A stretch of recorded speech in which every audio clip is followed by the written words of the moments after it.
Have you seen this? Hoping to recreate the success of Dick Tracy. Wait a minute. Disney released this movie in the haze of 1930s serial revamps, the likes of which did not see success until The Phantom in 1990. Wait a minute. That's all I got. Welcome to Have You Seen This? The world's only podcast about obscure, overlooked, and misbegotten media. All discussions will be spoiler heavy. You have been warned. This show would not be possible without the support of our patrons. If you would like to support our show, join us at patreon.com/haveyouseenthis. For just $5 a month, get access to our Discord and all 3 episodes every month covering movies you've never heard of, or maybe wish you hadn't. What is it with actors named Billy who had a lot pinned on them as charismatic male leads? But I don't know, but this is just another entry in the trail of dead leading man careers. Not dead leading man, but dead careers. Because, I mean, how many other times have been like, this is your man? And audiences are like, I mean, it's not as bad as the, and I'm forgetting his name because he has some weird Mormon-ass name, but the guy who played the Lone Ranger in Legend of the Lone Ranger back in the early 80s. They really thought he was going to be a star, and boy, that didn't happen. But that's not the movie we're talking about, although it would be a good subject. What movie are we talking about, Tim? We're talking about 1991's The Rocketeer, which, folks, we need another Indiana Jones or something. I don't know. Give us another Harrison Ford. There's got to be another Harrison Ford, right?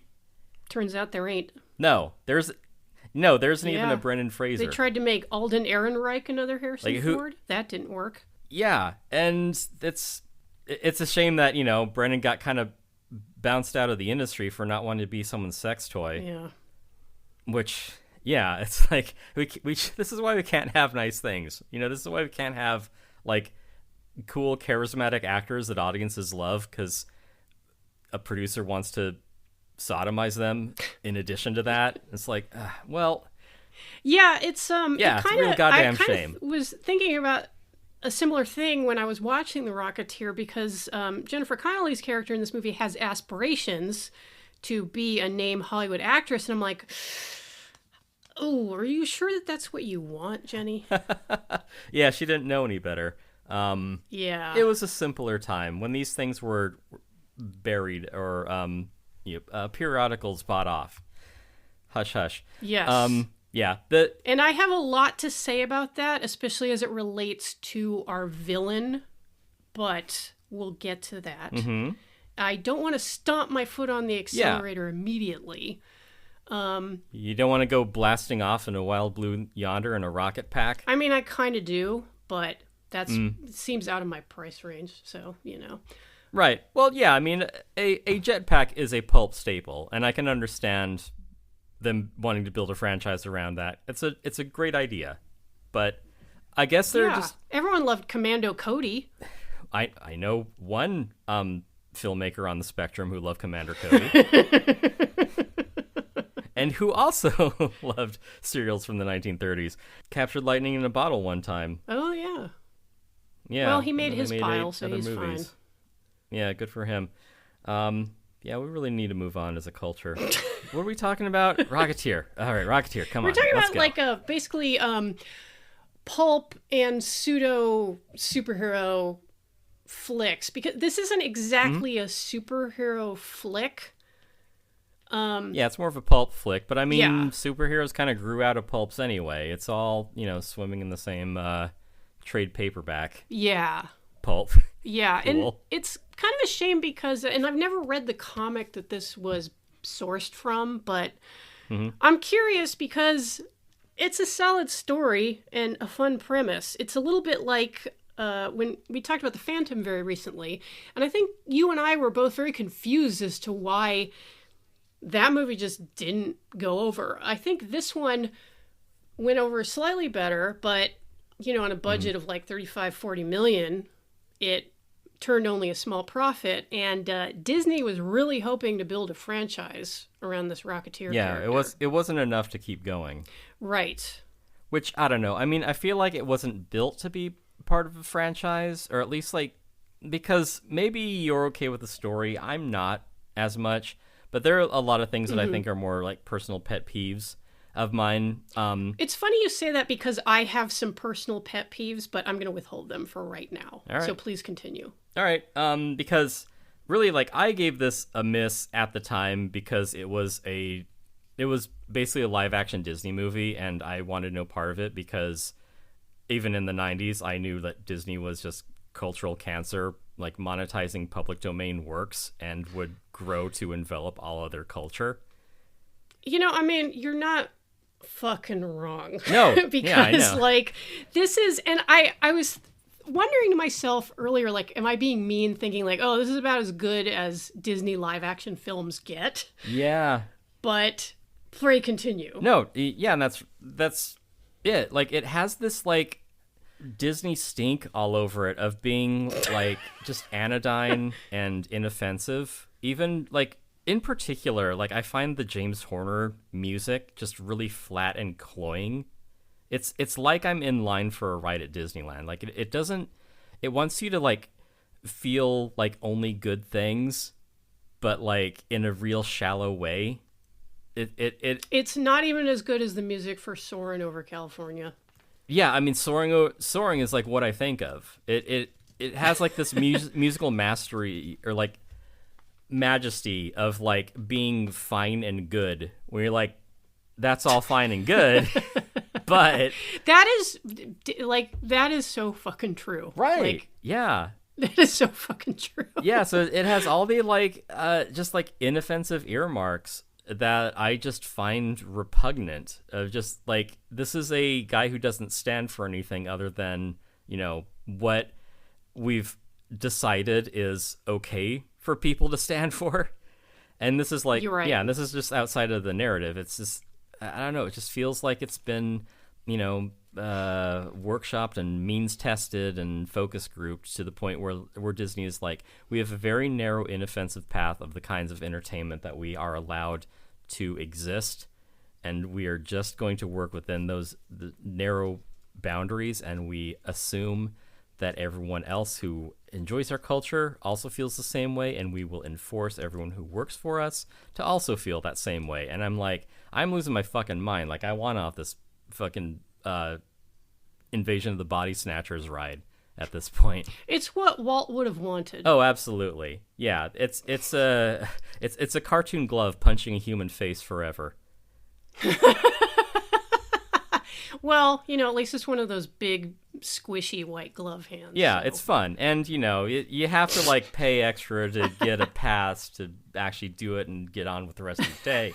But can I get a Dole Whip? you can have all the Dole Whip you want on this animal farm.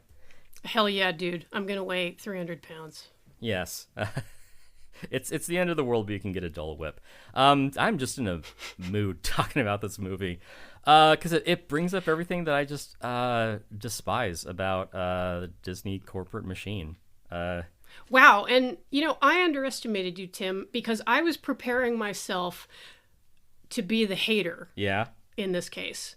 Because while it is an entertaining ride, there are like a couple of things that hit me wrong about the story and characters. Yeah. That ruin it a little bit for me. Like, and as kind of clockwork gee whiz adventure stories go, it's structured well enough, but maybe it's that Disney oversight, yeah, which kind of flattens all the interest out of it. Yeah, and the word that has been kind of stuck in my craw this whole time that I think best describes it, and I don't know how recent it is, but glurge. That a word I've been saying a lot lately. Okay, good. Well, glurge is having its moment. It's glurge summer in September or whatever. Yeah, it's kind of like the aughts, like immediately after 9/11. Right. Yeah. So it has that sort of inoffensiveness of that feel good nostalgia that is also like meant to distract you from the notion that something different could exist. Like that is, you know, that is pretty much Disney's modus operandi, where it's like, we'll entertain the ever living fuck out of you for a premium, and just paint everything, unmutual in no-seum gray. You know what that reminds me of? The Rocketeer from 1991. You're close. It's Disney. No, I think it might have been the last time I was at Disneyland. Yeah. I was there with friend of the show, Bitter Corella, and his wife. Oh yeah, what's up with that guy? Is he on Quaaludes now? So you heard our Streets of Fire episode. I listened to it at double speed, yes. Oh, so he sounded normal. Right. Please check out our Streets of Fire episode, everyone. Please listen. It's a good one, even though episodes. Mike was using his NPR voice. And buy some Liquid IV, for fuck's sake. HYSTPOD for 20% off. Yeah, fuck it. Coupon code HYSTPOD. Yeah. 20% off. They got cotton candy flavor now. Right. But cotton candy. Do they have Dole Whip flavor? That would really send them over. Ooh. All right, I'm going to write them an email after this. Yeah. Put me down for a case. You're at Disneyland with Bitter Corella. Right, and we had spent the entire day there trying to see and ride everything we could possibly do. And Corella's wife had run off to take photos, I think, of the Main Street Electrical Parade, because she had never seen it before. Okay. And I've seen it, and Corella's seen it, and we were like just dead tired because we'd been walking around the park all day. Yeah, you can get like, so we're like 20,000 steps in a day there. Like, it ain't no thing. Oh, yeah. Yeah. And even with my good shoes on, my Doc Martens. So we sat down on a bench toward the entrance of the park on Main Street, and we were looking at the parade as it kind of like approaches the entrance, then like U-turns around and like heads back to wherever it heads to. I don't know. Were you doing like a Patty and Selma? Oh, look, a bench. Yeah, we kind of were. Yeah. We probably sounded exactly like that too by that point of the day. And so we're sitting there, and like fucking Pete's Dragon goes by with, a cast member on his back going, "It's a brazzle dazzle day." Mm-hmm. And I turned to Mike and I was like, "This shit sucks." You threw your beer at him and were escorted into an alleyway. or Gaston worked you over. And you're like, he's staying in character. This is amazing. Yeah, and I was like, fuck it, it's the end of the day. I don't care. I was gonna leave in 5 minutes. Right, yeah. As soon as Corella's wife came back. But yeah, that is it. And if you've seen the Main Street Electrical Parade, I don't know how long they've been doing this, or if they've done it since the beginning, but there's like a big like America section of the parade where everyone's all like in red, white, and blue and shit, and they got their like ice cream smiles, and you're just like, okay, yeah, because I was gonna ask like for or against. Yeah, I was a little taken aback by the Death to America section of the parade. Right. Well, but I did like the Electric Ayatollah. I think that having Zach De La Rocha as a major domo was a win for the park. Fart you, I won't do what you tell me. Oh, those are much better lyrics. Speaking of stealing Simpsons everyone jokes. Can enjoy that. Yeah. So the Rocketeer. Thumbs down. See you next week. Fuck you, Billy Campbell. Nah, it's fine. I know I said that a lot on the show. Right. Well, it's a shame because it has quality actors in it. It's got Alan Arkin. Yeah, an unrecognizable Alan Arkin. He's so good. Paul Sorvino, Mira Sorvino's dad. Speaking of people who got bumped out of the industry for not letting creeps fuck them. Timothy Dalton. I know your favorite James Bond. Heartthrob. Yeah. Jennifer Connelly, which, I mean, you don't need to have seen Labyrinth, but it helps. Insert Wolf Howl. Yeah, here. yeah, and whoever the lead actor was. Bob something, I don't know. Billy Zane, maybe? Could be, yeah. Oh, shame. Yeah, and I guess Billy Campbell, or Bill Campbell, as he is billed here, he did go on to do the Rocketeer TV show. Okay. And I know he's worked since then, but I mean, he's fine. Yeah, a lot of actors have worked then. It's a square-jawed white guy role, and he is kind of a gum-chewing himbo. Mm-hmm. But What else are you going to get in a Disney movie? Right. What else is there to get? Yeah. And then you have Jenny, who's some gal.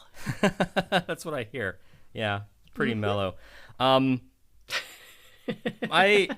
know you said you like the elements of this movie.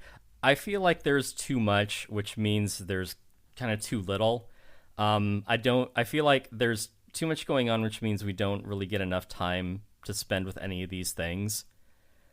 I mean, when you have the feds stepping in after the mob crosses the Nazis, you're like, whoa. Like, what's going on here?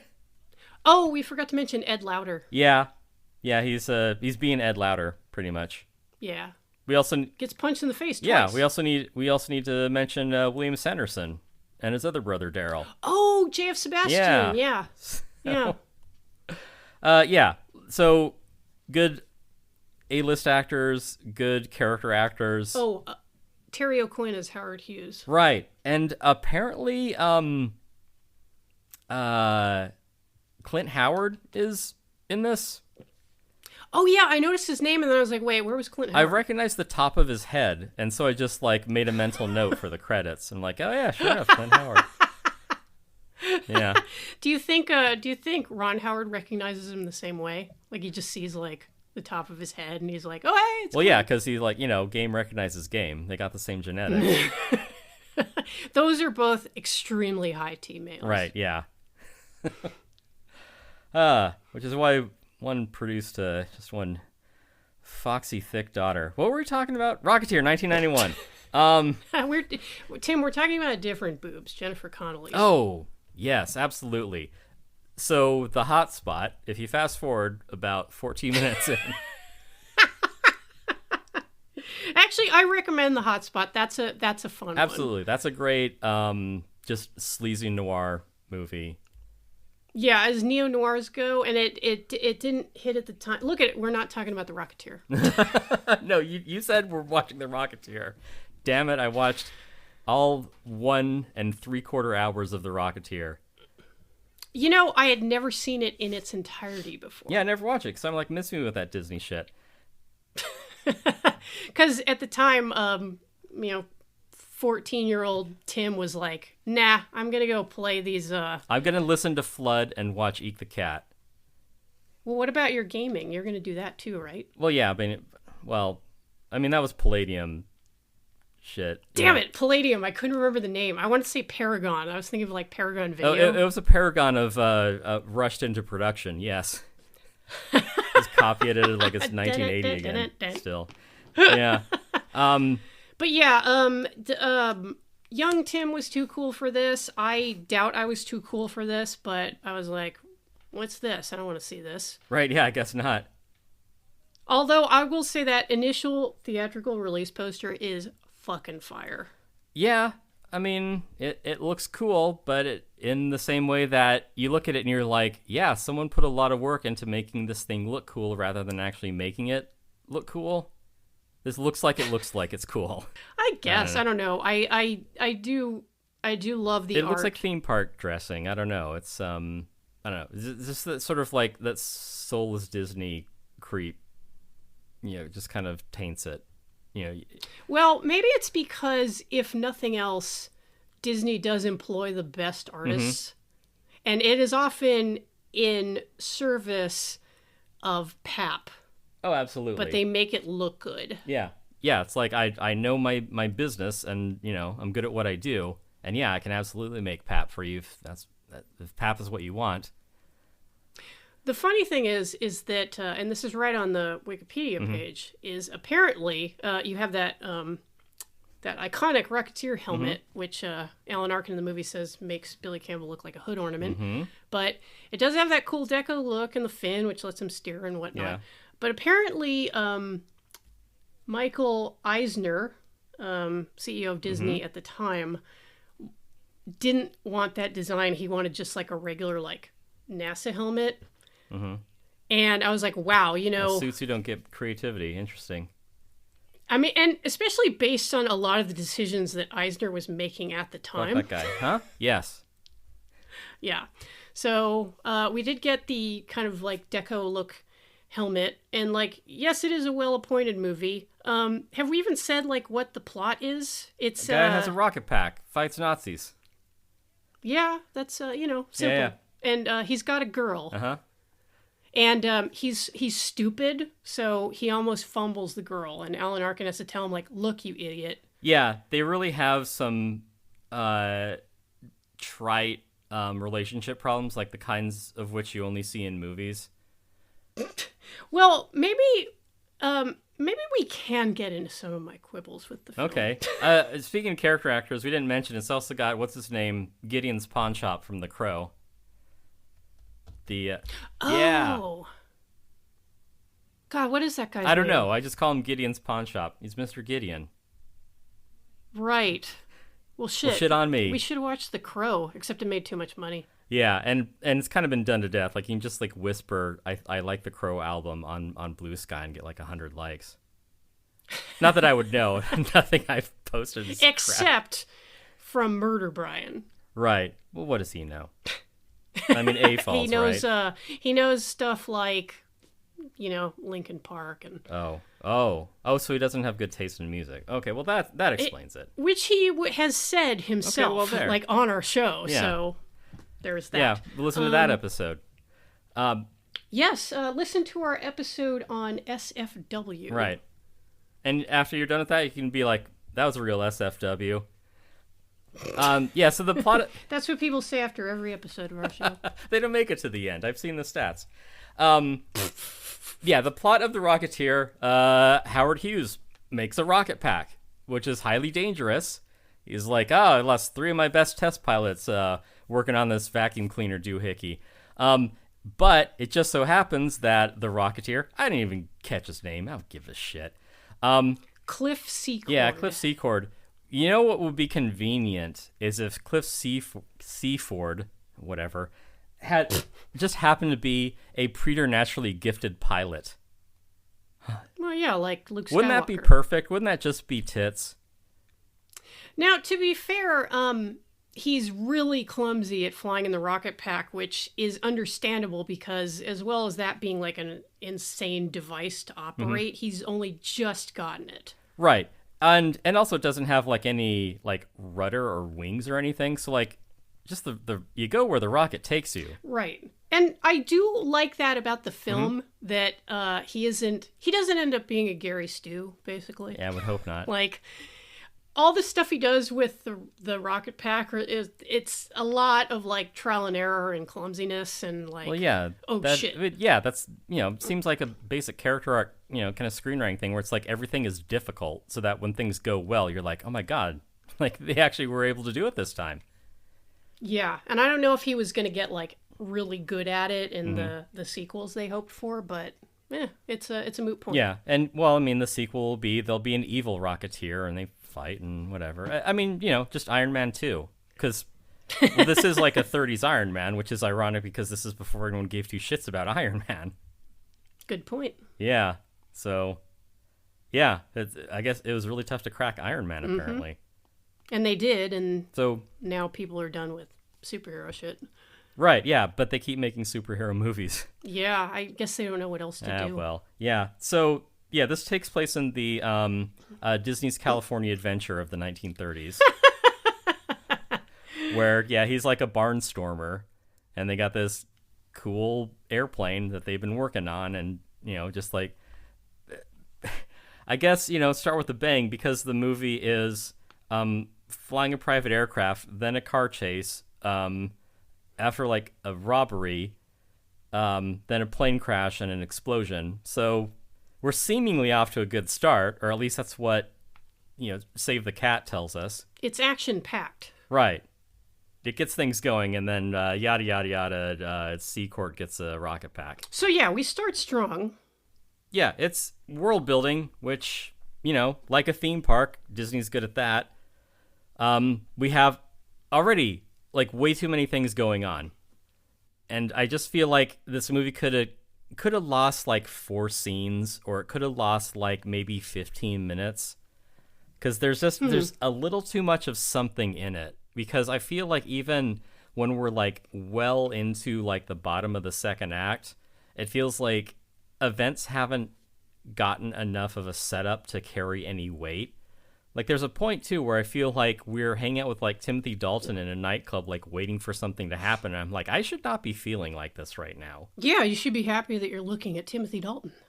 Yeah, but no, I'm distracted because Jennifer Connelly in her fancy dress is nowhere to be seen. She, speaking of, Jennifer Connelly doesn't show up for like 15 minutes, so already I'm fast forward. Maybe that's why I'm like, this movie's too long. Where are the dames? Where are the dolls? She is great looking in this. Yeah. I do like the moment when she comes face to face with Timothy Dalton as Neville Sinclair, and in his mind at that point, he's like, oh God, I gotta talk to this fucking extra, and I gotta turn on the goddamn charm again. Yeah, and then she turns around and he sees her and he's like, Enchanté. Oh, you're super fucking hot. Okay, like, now I'm interested. Right, yeah, we should probably explain, too, that Dalton is sort of this Errol Flynn movie star. Okay, now it's my time to shine. All right, goddamn. I'll just set my headphones down.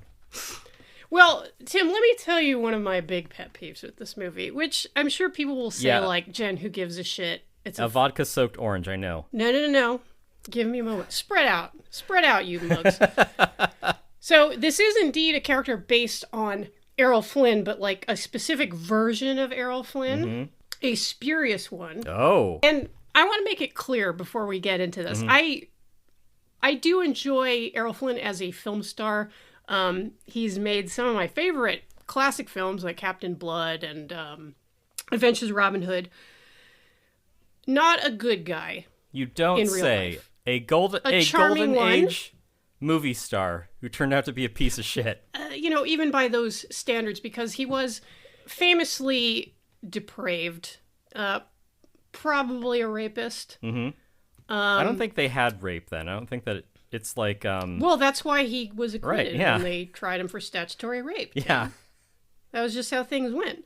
And I don't want to derail the entire show by talking that in depth about the life of Errol Flynn. Although maybe I'll save that for a video or something. We're a half hour into this episode and 10 minutes into the movie, but I think who cares about the movie? I'm talking about derailing. We're well past that. Yeah, when have we ever cared about derailing anyway? Speaking of derailing, Liquid IV. No.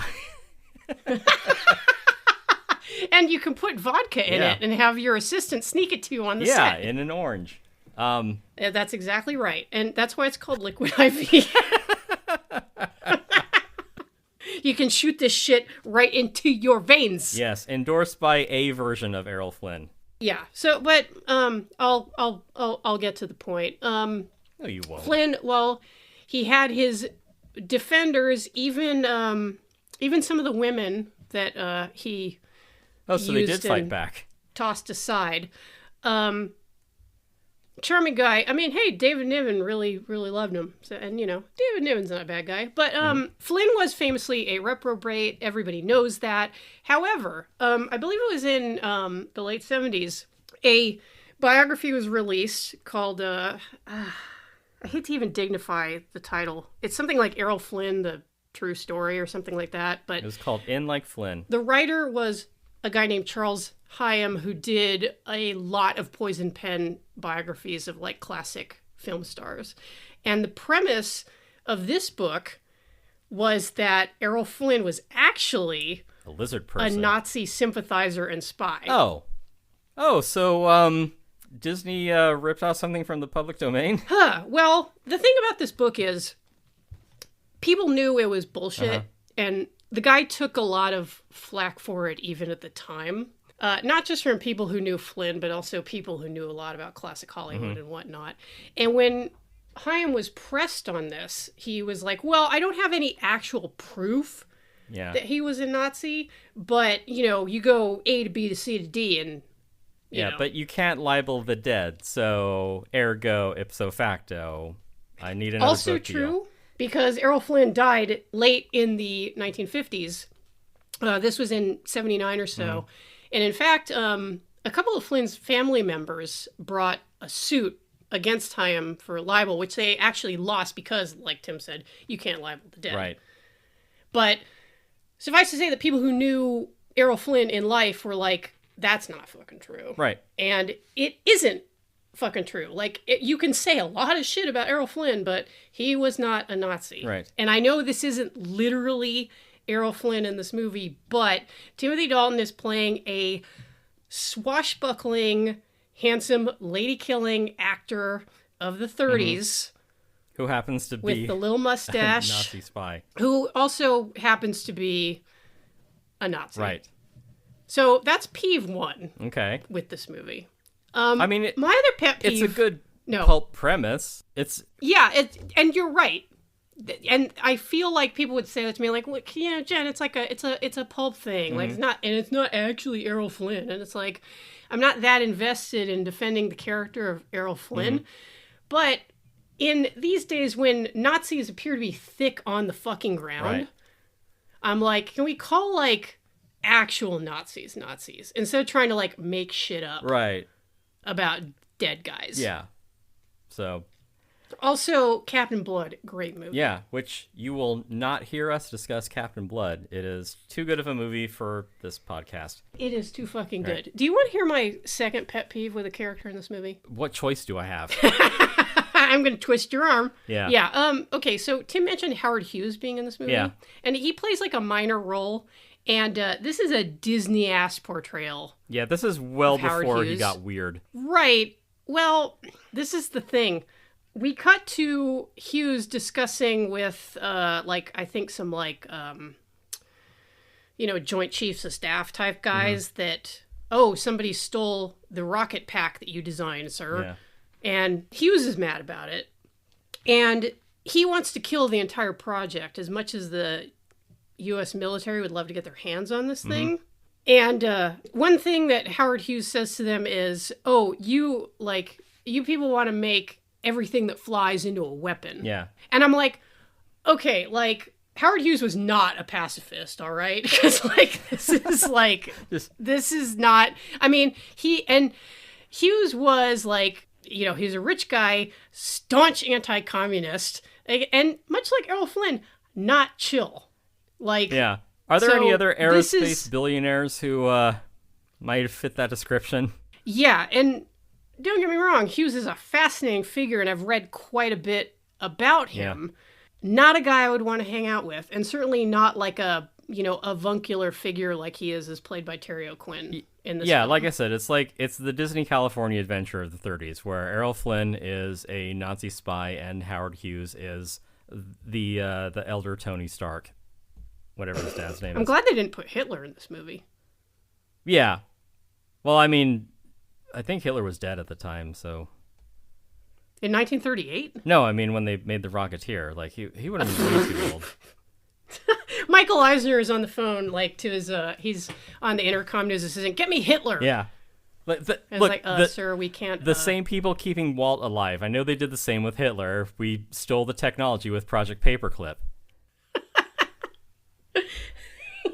It was, we got it as part of Project Paperclip. I know you have Hitler's head in a jar somewhere. We want him in this movie. No, I feel like watching Futurama all of a sudden. Right, yeah, same idea. Yeah. And that's why they preserved Walt's apartment. Yes. Above Main Street. Yeah, so the host clone of Walt doesn't go crazy like in the second season of Westworld. Oh, good point. Yeah, except he did, and that's why Disney's run the way it is. Let's see. Jennifer Connelly finally shows up. I know I invoked Dick Tracy at the very beginning of this, and this is deliberate because there is a more palatable color scheme reminiscent of Dick Tracy at some parts of this. So they do. It's not like the basic palette that you get when you first open up Photoshop. Right. Yeah. It isn't quite as in your face, but it does have a little hint of that. Enough for audiences to stomach, and also there's a goon that just looks like a Dick Tracy villain. It's he's like a Frankenstein Willem Dafoe. Right. This is an actor who went by Tiny Ron because apparently the name Ron Taylor was already taken when he became an actor, played by an ex-basketball player. Does not actually have acromegaly. He is made up to look like the character actor Rondo Hatton. Right. Clearly. I mean, like, if you've seen Rondo Hatton, you're going to be like, that guy's made up to look like Rondo Hatton. I'm saying that all the time. Maybe you didn't see that season 7 episode of Mystery Science Theater, The Brute Man. No. Starring Rondo Hatton as the title. No, character. I'd be like, hey, that guy looks like Tor Johnson. He doesn't look anything like Tor Johnson. I know, but it's my only touch. It's the only freakishly large man I'm aware of. Like, if I were to say to Tim something about Andre the Giant, he'd be like, who is that? I was not a child in the 80s. What would I know of Andre the Giant? The Princess what But now? yeah, like, it's a... Princess Bride. He was in that with Manny Patinkin. Yeah, Fezzik. Yeah. What other giant actors can we talk about? Fred Gwynn? So speaking of the Rocketeer, okay. Guy who played Lurch. Oh, yeah. Well, that's Ted Cassidy and Carol Stryken, who you will also know from Twin Peaks and, more lamentably, the Oblivion films. Oh, yeah. And he's also, Deanna Troy's mom's butler in Next Gen. Yes, Mr. Yep. Hum. I don't think he has any lines in that either. Okay, quick. Think of another giant guy. The guy from Big Fish. They should have called it Big Man because there's a large man in that movie. You got me, Tim. I'm all right, out. Cool. Maybe we can talk about Rocketeer from 1991. I may have seen it. Refresh my memory. All right, so there is a part where, all right, so Jennifer Connelly finally shows up, and she and the Rocketeer, because I forgot his name, I don't give a shit. Cliff. They go on a date because they're at odds. They're at loggerheads. She wants to be an actress, but she's not very successful, and he wants to fly a plane, but he doesn't have a plane. Barring that, everything's hunky dory. That leads us to pet peeve number 3. All right. Okay. Which is that Cliff is really kind of an ass. Yeah, these are just really stupid, basic bitch movie relationship conflict notes. I mean, it was the 90s, whatever.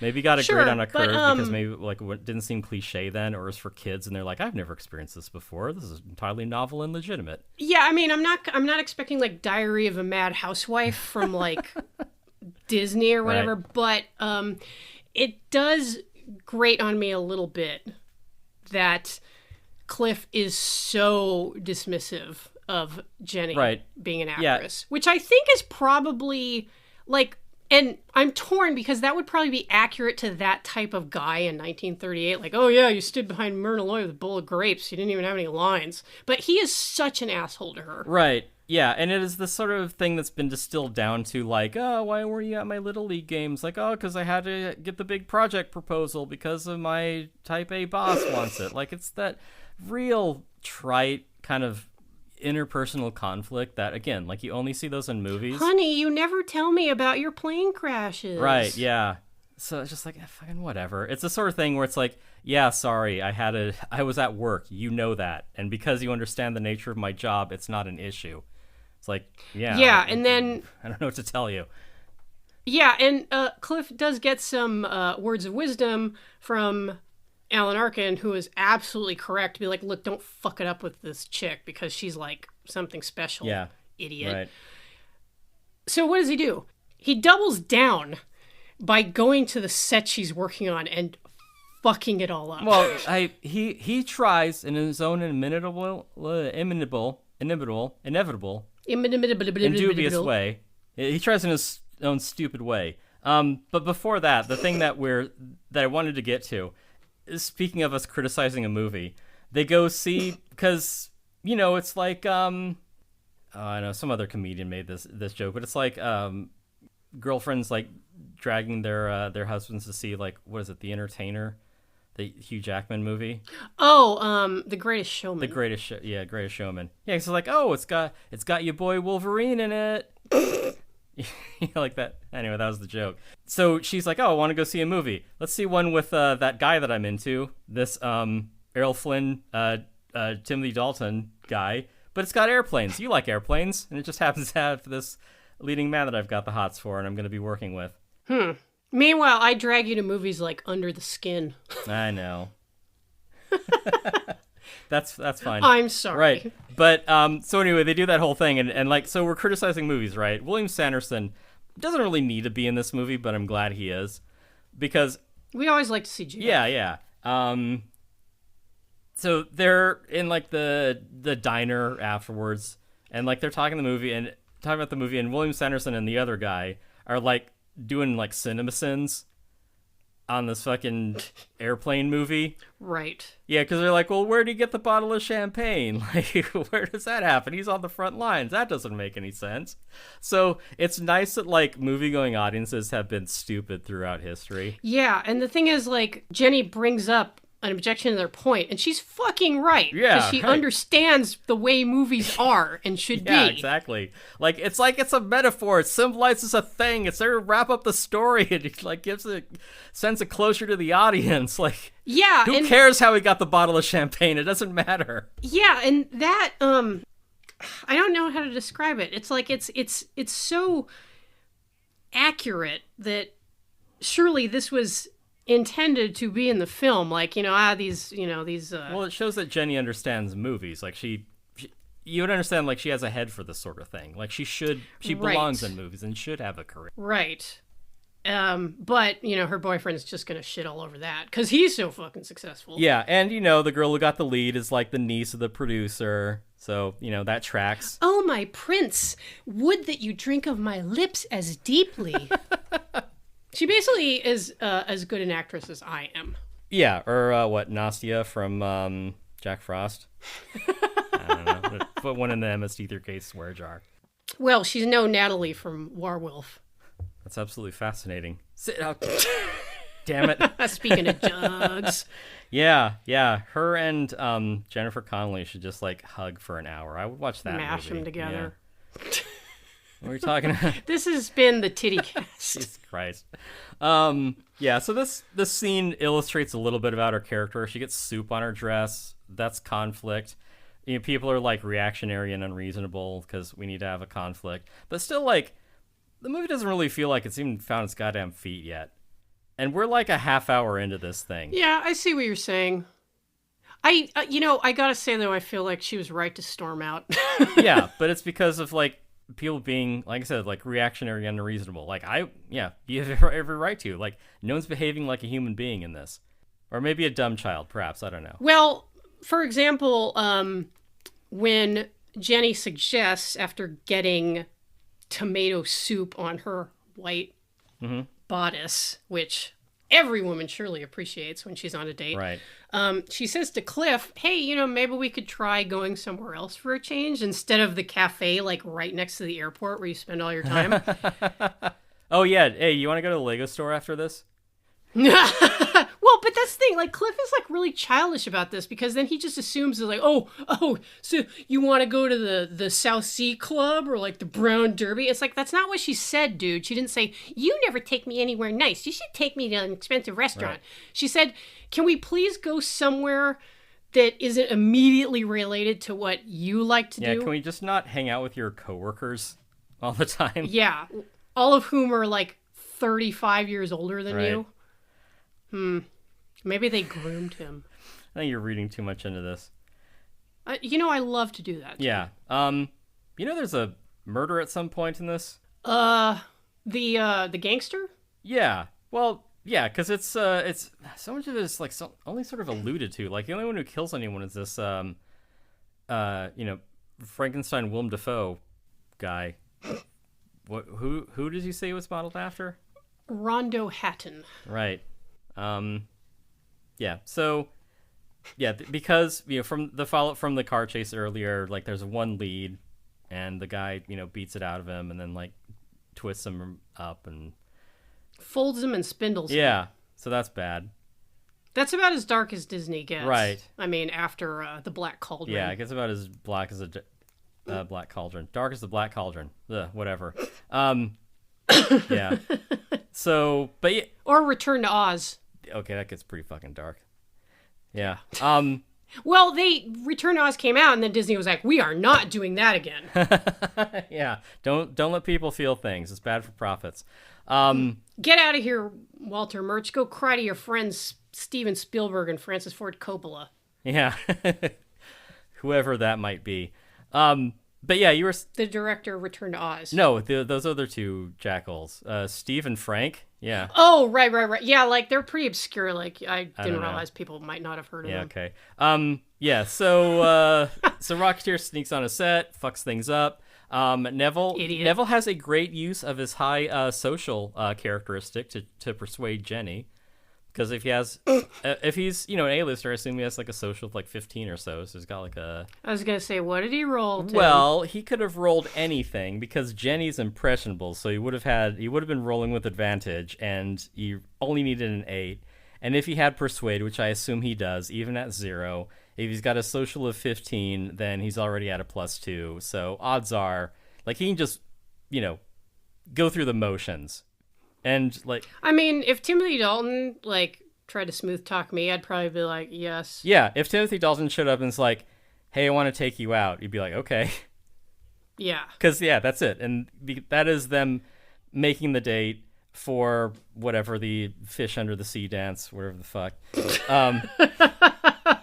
But that is only because he overhears that the Rocketeer's got the rocket that he wants for his mysterious benefactors, that he also has the mob involved with. Let me get out my cork board and I will diagram this movie's web for you. Oh, we didn't mention the Ennis house because that's where evil people live. Yeah, like Deckard, who is first off a cab, and he's a coward. Good point. As pointed out by the director of the movie. It's like, I want Deckard to be a coward.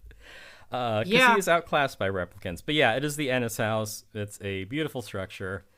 I don't know. The name of the architect has been lost to time. But yeah, he's a Francis Ford Coppola. Right, yeah. So he is a rich villain, and he lives in the Frank Lloyd Wright's Ennis house. Mm-hmm. That's what Bill Cosby named his son after. Oh, really? No, I don't know. How many Ennises do you think there are? Oh, well, good point. And that was the son who was killed on the 405. Yeah. It's fucked up. Sad, really. Yeah. I guess he never found out that his dad is a rapist. Well, I guess fortunate in some way. We're talking about rape a lot while talking about this Disney movie. It's just in the it's in the text. Yeah, there's an air show where Rocketeer gets to do his first rocketeering because another guy goes up in the plane, because if they don't do the show, they don't make back the money from blowing up Gideon's pawn shop's gas truck, which, whatever. Yeah, sure, you got to create some obligation. You gotta come up with a reason for the guy to strap on the rocket pack. Right, yeah. I do like, though, that even though it's completely spurious and players would be like, GM, this is bullshit, making us pay for the gas truck. But I'm like, this is the inciting incident. You guys aren't going to go on the adventure if I don't do this to you. That's a really good point. Yeah, but like...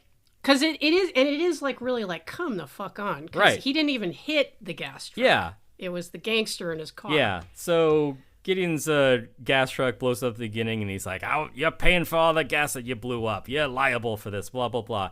And it's funny because when they do the air show, he's like, oh, and by the way, park the gas truck away from the field. And I'm like, oh, here it comes.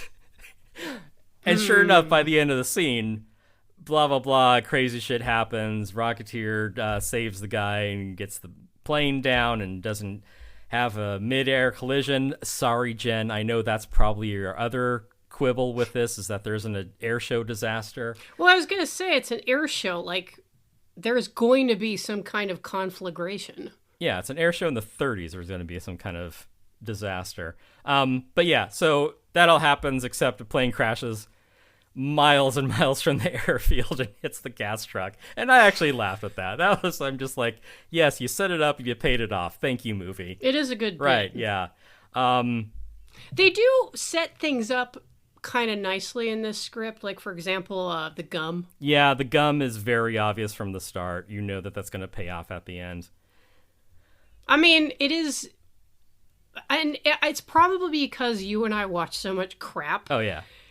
And I know, like we always say, our brains are fully rotted. So when we see just basic, the most low-level competent screenwriting, we're like, oh, shit, that's nice. It's nice of them to have everything that they mention at the beginning be important at the end. God damn, I wish that was our podcast was like that. Yeah. Yeah. Because, if you watch enough crap like we do, like, you just get used to seeing, like, things raised and then dropped and never mentioned again. Yeah, so. just very sloppy work, like an unrehearsed show reviewing movies. Oopsie. Yeah, no, hey. Yeah, but Gideon, his troubles are not over with, despite being out 2 gas trucks. I guess at this point when he's dead, like, they're kind of out of...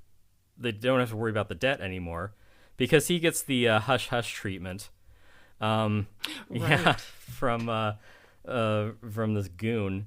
He gets, folded in half again, which, again, like, there's way too many character connections going on, because it is like, okay, Howard Hughes, you made this thing that the feds need to get back, and the mob is working with the Hollywood actor who's actually a Nazi to also get the thing, but they're mad because the Hollywood actor's goon is killing the mob guys. It's an uneasy partnership, and at this point I'm like, we need to have like one fewer party in this story. Well, because Rondo works for Neville Sinclair. Right, yeah. We had Rondo. We need to do something with him. It's like, you need... I mean, I know he's called Lothar, but I want to call him Rondo. Right. But, Neville Sinclair isn't going to get his hands dirty. No, like, I get it. Like, that makes sense, and that's the way that I would write it, but it's like, you have one too many villains in this. Or one too many, like, compromised moral characters in this. Oh, speaking of morality, this is takes place in the 30s. It is a very it has a very Hays Code morality as well. 1 foot on the floor at all times. Right. Yeah. Otherwise, you might defeat a cop at something. Otherwise, you might get tomato soup all over Jennifer Connelly's dress, if you know what I'm saying. Yeah, which is a metaphor. Like the champagne. Yes, I get it. But yeah, it being Disney, like, the thing just feels really slack and toothless. Like, there's too much going on, but that also means nothing really gets time to build tension, because we got to go, like, we go from like a shootout to like a diner stick up to a nightclub, and yeah, there was also a murder at some point. It's just all over the place. Like, when they're at the it's Timothy Dalton on a date with Jennifer Connelly so that he can trick her into giving up her boyfriend who has the rocket pack, then... But can Cliff get to her in time? I don't know, because he's busy being held up by the mob until they deal with that problem, but now they have to deal with the feds, and it's like, look, just get him to the club already. Have the action take place there. You don't need to, like, keep throwing obstacles in front of them. Like, just make a big set piece. Have your hero bumble around inside the Coconut Club. I know I'm getting... and speaking of the Coconut Grove, right, and I know I'm getting CinemaSins on the stuff. Okay. I am just like William Sanderson et al. In the diner complaining about the movie. No, you're right. It's called the Coconut Grove. You would know better than I would. That's a softball for you to talk about it. So yeah, like when Cliff is bumbling around in the club, I'm like, how the fuck is this entire place not on fire?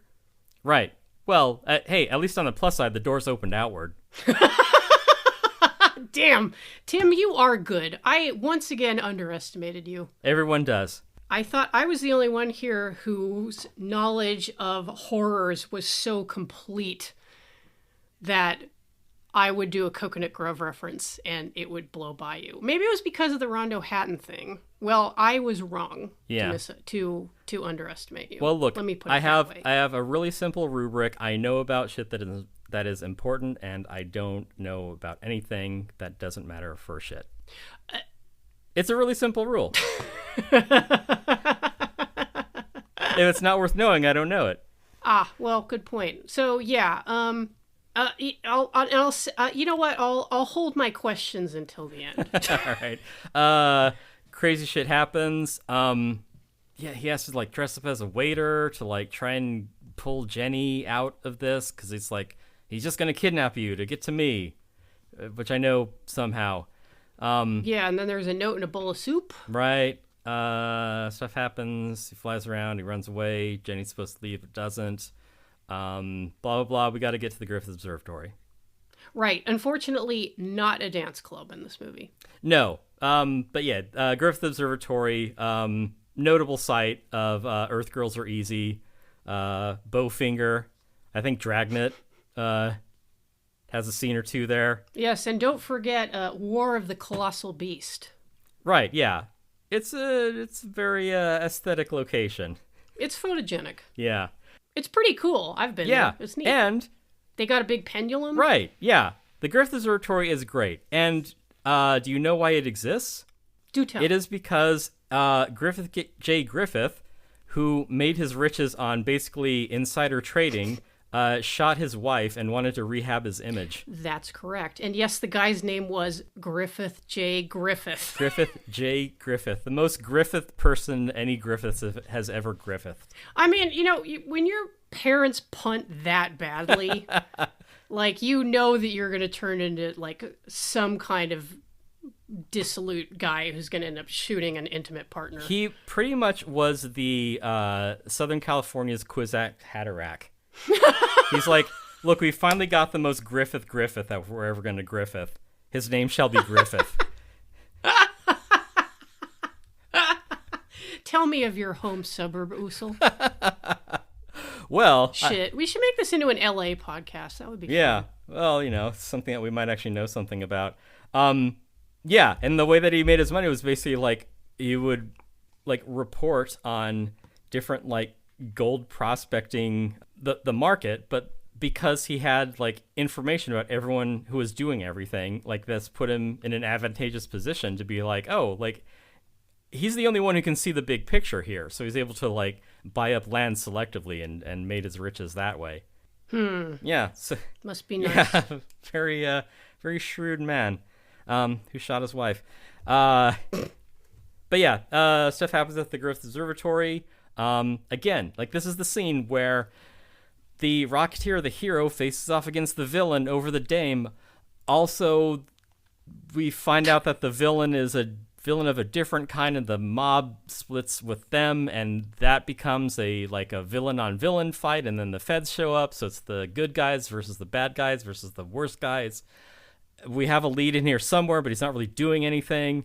Right, because Cliff and Jenny discover at separate points that Neville Sinclair is actually a Nazi. Yeah. Which, okay. I mean, one thing, like, I didn't buy. Yeah. I don't think I had as many objections to the script as you did. Maybe my expectations were lower. I don't know. But, the Cliff's kind of Hail Mary of being like, hey, Paul Sorvino, how do you feel about working with a Nazi? Yeah. And then he's like, hey, what are you talking about? And then I'm like, oh, come on. Yeah. That's not how that shit works. Yeah, hey, we organize crime the American way. Yeah. Right. Yeah, and it's like, well, Italy was one of the Axis powers. I don't... Yeah, because it's kind of like, okay, like, we're not going to fight for no Nazi. We'd fight for Mussolini. Right, yeah. Until he gets bored of it and just kind of gets hanged upside down. Italy was fascist way before Germany. Right. Just no one took them seriously. I don't know. I don't know. Maybe some of you, I feel that some of you listening probably know more about, like, the mob in America, so maybe you can fill me in. But I don't know, like, call it Gaius or something. Like, we've got to have one of our guests would have known this. Yeah. Ugh. Now I want to watch the Cotton Club. Right. Yeah, you can do that. I thought the thing that you were going to bring up was the animated exposition that we get, because, well, with this being a Disney movie, the animation is quite quality. I mean, I would hope. Yeah, they got Leni Riefenstahl to do it. Come on, she really didn't mean all those things she put on film. Come on. Hey, come on. She's no different from any skilled artisan making like some propaganda poster for like the Celebrate US Main Street Electrical Parade. Like, hey, I'm an artist. I work for an evil organization, but Fun fact that I learned recently about Leni Riefenstahl, in one of her films, she used a lot of Roma people as extras who were then immediately trucked to a concentration camp. Just so she wouldn't have to pay them. I mean, wouldn't put it past her. I can see producers doing that now if they could. You were being deported at the end of at the wrap of this picture. If not AI, then extermination camps. Right, yeah. But another fun fact about Leni Riefenstahl, they let her cover the 72 Munich Olympics as a photographer. Which to me is wild. Right. Get the right place at the right time, I guess. Fucking bitch. Right, anyway, yeah. Very effective filmmaker, I will give her that. Right. Cashing them checks for Nazi Germany. Hashtag girl boss. Right. Oof. But yeah, like, oh shit, what was I going to say about Nazis besides fuck them? Wait a minute, how did they get all those SA guys there is what I want to know. Maybe that was in one of the, 3 or 4 extra scenes that they cut from the movie. Also, how did they fly that Zeppelin over LA? Well, I mean, they did explain that earlier. They're like, this Led Zeppelin is going to go over very well across the United States. Oh, right, because they have the newsreel about, the Goodwill tour. I guess it is 1938. We're not in the war yet. So. Right, yeah, and there are plenty of American Nazis who are like, yeah, I like the cut of this guy's jib. This vice chancellor of theirs. Yeah, I mean, they could have asked Lindbergh to come along. Right, yeah. Fucking asshole. Yeah, can you imagine a time when America was just, littered with Nazis? How awful that must have been. No, I can't, Tim. I can't imagine what that would be like. It would be terrible. Have I told you my favorite conspiracy theory? No.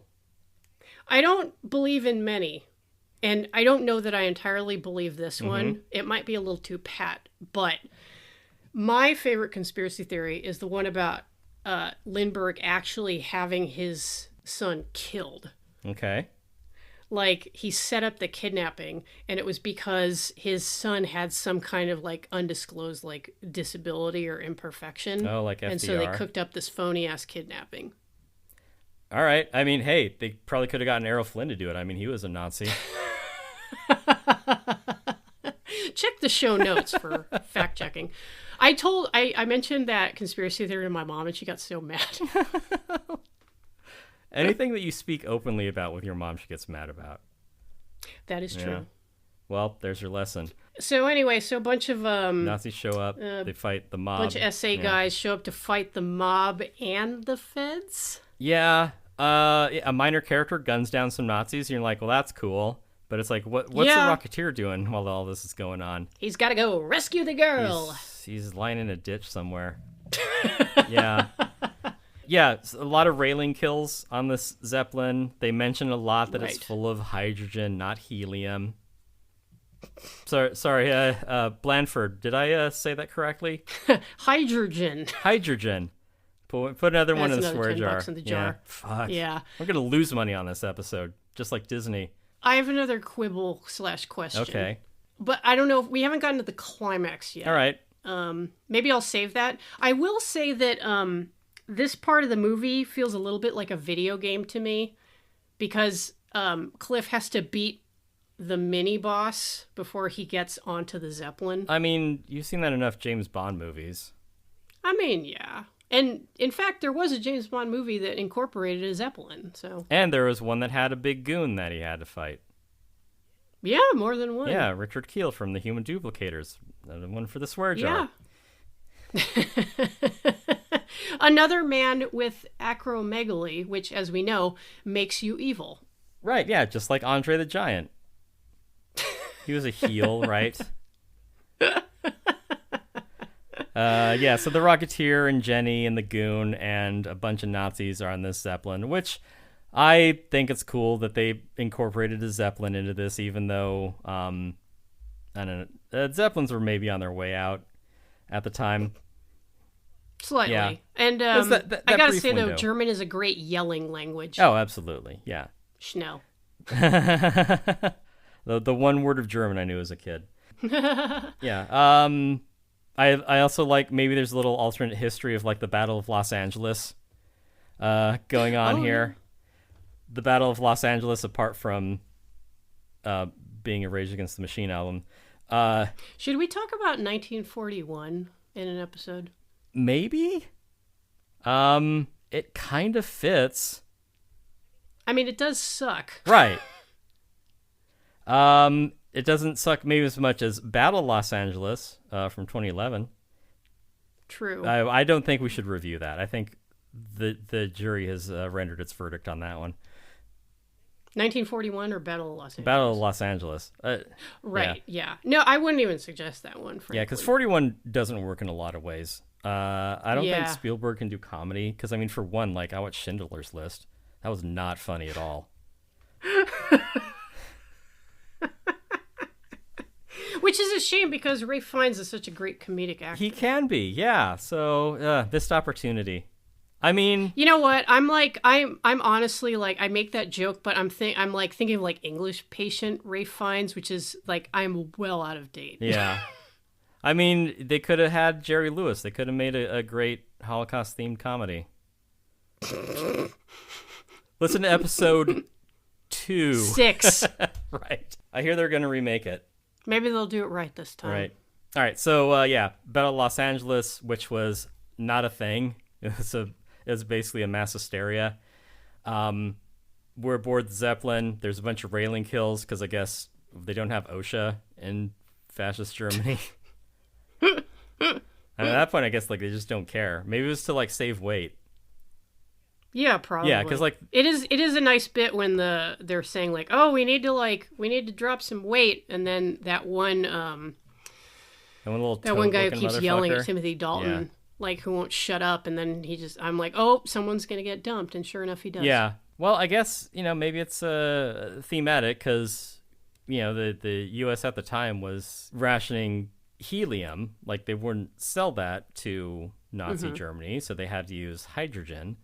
Hydrogen. Yeah, so maybe it was just, maybe it was just a death trap. Like, they couldn't get, double pane glass. They couldn't get, safety railings. So, like, one goon gets knocked through a window, and suddenly you're the best Zeppelin pilot in Germany is overboard, along with every other minor character that we need to dispense with until we get to the end of the scene. There should have been a no smoking sign aboard that Zeppelin. Yeah, or there should have been Harrison Ford saying no ticket. We need an action hero like him. He's pretty good. Oh, let's watch Temple of Doom. Yeah, okay. No, Last Crusade. Somebody watch Temple of Doom with me. Let's watch any of the 3 Indiana Jones movies. Yes, only 3. There are only 3 Indiana Jones movies. Let's see. Everything goes sideways. Timothy Dalton gets the rocket pack and flies that off, except for it got damaged earlier, so he blows up the last 4 letters of the Hollywoodland sign. Ha ha ha ha ha. The 30s. I mean, really, those just fell down on their own, but it's like it's a nice little visual. No, gag, it's cute, and this toothless trifle that Disney put in front of us. Howard Hughes and Alan Arkin show up to save the day in their ridiculous aircraft, which I'm like, again, like that fits. Like, I'm on board, so to speak, with like, hey, we hadn't quite worked out what a helicopter is yet. Yeah. So like, I'm glad that wasn't when Howard Hughes had his famous plane crash that caused him to be in debilitating pain for the rest of his life. Yeah, it's where he that's how he picked up that tough guy Brooklyn accent, right? Just like the protagonist of several other Scorsese movies. Oh, indeed. Yeah, maybe someday he'll get an Oscar. I don't know. Now, here is my quibble, because it is now the appropriate time for the quibble. Yes. Why does the Zeppelin blow up in stages? Because it has different balloons. Like, it's not just like one big gas bag. Right. Well, that occurred to me, and I was thinking about, how like ships have like bulkheads and stuff. Mm-hmm. So like, they don't just like instantly sink if you poke a hole in it. But did they do that with Zeppelins? I mean, they had like separate bags, but I mean, weight is a consideration. I don't know what went into the design of this. I can tell you more about the USS Los Angeles from the U.S. Navy airship program. Well, We're talking about Nazi airships, Tim. So I mean, this is you're off the This point. is built in Germany. Anyway, the short version is that the airship program wasn't feasible in bad weather or useful in good. Right. But and that's why we only see it at football games. Right. But if you are playing Traveler and pick up one of the, I think it's volume 11 of the Journal of the Traveler's Aid Society, someone wrote a low-tech military lighter-than-air platform vehicle for you to use in your game. And the entire episode was building up to that plug. Yes, check the show notes. We'll link to it. Yes, we will. Also, come to the Discord. We have a Traveler channel, but you can talk about any tabletop games that you want. Traveler or anything else. We play both kinds. We play Traveler and Call of Cthulhu. The ILM, practical effects of a big old Nazi Zeppelin going down in flames is cool. Yeah, that's pretty sick. Yeah, I like seeing that. It is nice that the movie wraps up at the end where a non-player character gifts the party back the thing that the GM took away from them in the inciting incident. Unky Howard came to bring us a present. Yeah, so you see why you're supposed to stick with the story that your GM lays out? And I got to admit that, I'm happy that Cliff and Jenny are together and all, but they haven't worked on the major conflict in their relationship, which is that Cliff doesn't respect Jenny's chosen profession, and he's probably just going to crash that fucking plane anyway. Right, yeah, because, her in was basically the Dalton's character, and he's not going to be in movies anymore. Of course, they covered it up. He's like, it landed on his touring car. And there's a nice little bit of, Alan Arkin being like, it's such a shame. That's a beautiful car. And there's still a little bit of an Errol Flynn parallel because obviously a lot of what Flynn got up to during his Hollywood career got covered up. And an unfortunate one was he attempted to enlist when the war finally came to America. And he was, I don't know if he was declared like 4F, but he had a case of malaria, he had kind of knock-on illnesses from his youth and venereal disease. Mm-hmm. So the military wouldn't take him. And because Flynn was explicitly sold to the public as a manly man action star, they didn't want to say he didn't go because he's 4F. Mm-hmm. So he wasn't allowed to say I wasn't well enough to go fight.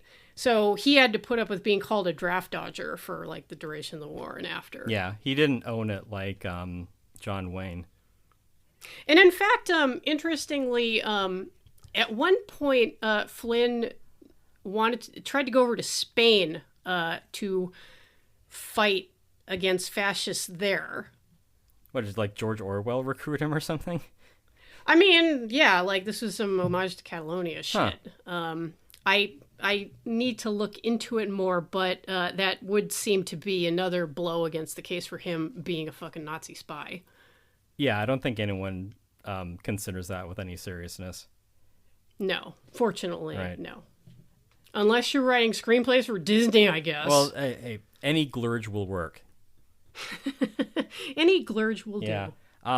I did also like, too, that at the end, I don't know, the Rocketeer fucks up and, loses that model that Howard Hughes has hanging up, and it's the Hercules aircraft. The Spruce Goose. Yeah.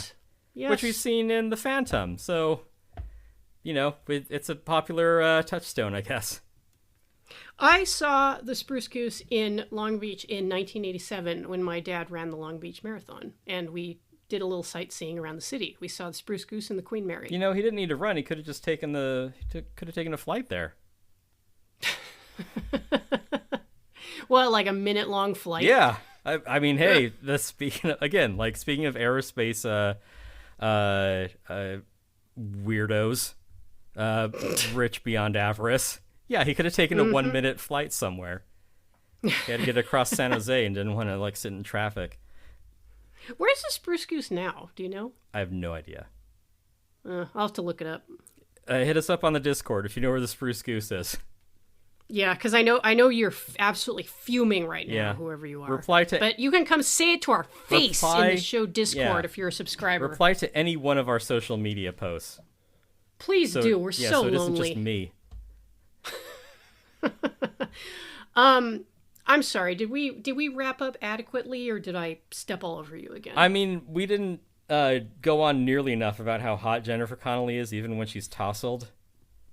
I mean, I don't think that... I guess maybe you people don't realize this, but Jennifer Connelly is extremely hot. Yeah, she's very attractive. But yeah, I guess you don't need us for that. You'd be like, ooh. Yeah, you know what else is a great movie? It's a Captain Blood one. You should see Captain Blood. It's quite enjoyable. You know, put Jennifer Connelly in it and you got yourself a deal. Will you take Olivia de Havilland? I'll take what I can get. Anyway, the Hot Spot is on Tubi, free with ads. Yes. Check that out. Right. I guess if you have Disney Plus, you can watch this, but why are you giving Zombie Walt your money? Right, yeah. You fucking he's loser. in a cryogenic chamber. Give us your money! Yeah, he's in a cryogenic chamber with Hitler's frozen brain. Yeah, and their politics didn't exactly overlap, but damn near. They have a lot to talk about. They have spirited disagreements. Should I debunk the thing about Disney being anti-Semitic? Because he really wasn't. No, you're thinking of Henry Ford. No shit. Oh, the guy who distributed Protocols of the Elders of Zion widely in America was anti-Semitic? You know when you say it out loud like that. When you say the quiet part loud. Yeah, I can make those connections. It's almost as plausible as Charles Lindbergh having his son killed. That's exactly right. This has been the Conspiracy Cast. Welcome to Prison Planet. Well, imagine my shock. Jesus Christ, that takes me back. So the Rocketeer was an inside job.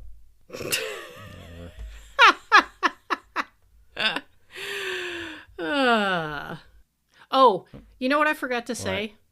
Because, it's nice that Howard Hughes came back and, gave Cliff a new plane and all, but I refuse to believe that he wouldn't have immediately tried to scoop Jenny. Maybe you're thinking of Jack Parsons. I know that Jack Parsons was a pussy hound, but as pussy hounds go, Howard Hughes was absolutely a pussy hound. Again, so... He would have moved on Jenny, no question. So again, a weirdo aerospace industrialist who also maybe would have 10 kids. That kind of pussy hound. Something like that. Yeah, so what we're saying is, Elon Musk is this era's Howard Hughes, parentheses, derogatory. Except Howard Hughes could probably tell a joke. Thanks for listening. If you enjoyed this episode, you can get 2 extra episodes every month, plus access to our growing catalog of reviews for just $5 a month by going to patreon.com and searching for Have You Seen This?